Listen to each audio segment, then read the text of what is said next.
Hello everyone, if you're trying to play GTA 5 and your Rockstar Games launcher is stuck on this connecting to Rockstar Games services screen, then you have come to the right place because in this video I'm going to show you how easy it is to fix this annoying problem on the Rockstar Games launcher easily. So first off, what you're going to do is you're going to open up your Explorer, and then you're going to go to your Documents folder, and now you're going to go into Rockstar Games here, and then you'll have this Social Club folder. Now what you're going to do is you're just going to delete the Social Club folder from here, and once you delete it, now what you're going to do is you're going to reinstall the Rockstar Games launcher. So just open up your start menu, right on here, add or remove,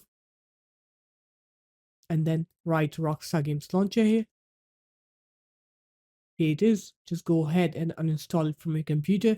And once it's done uninstalling, you're going to open up your web browser and then reinstall the Rockstar Games launcher from the Rockstar Games site. And after it's installed, now what you're going to do is you're going to open up your start menu. You're going to write here services.msc, and then you're going to find the service called Program Compatibility Assistance Service. So just click onto any service and press P on your keyboard.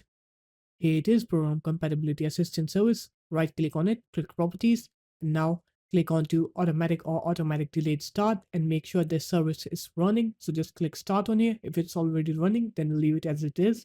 Click Apply. Okay. And now you can run the Rockstar Games Launcher, but make sure to run it as administrator. So just right click on the Rockstar Games Launcher, click Run as administrator, and then run the Rockstar Games Launcher like this. And now you should be able to connect to the Rockstar Game services and you should be able to game now. So there it is guys, that's how easy it was. If you guys found this video helpful, make sure to leave a like, comment and subscribe to the channel, and I'll see you in my next video. Peace.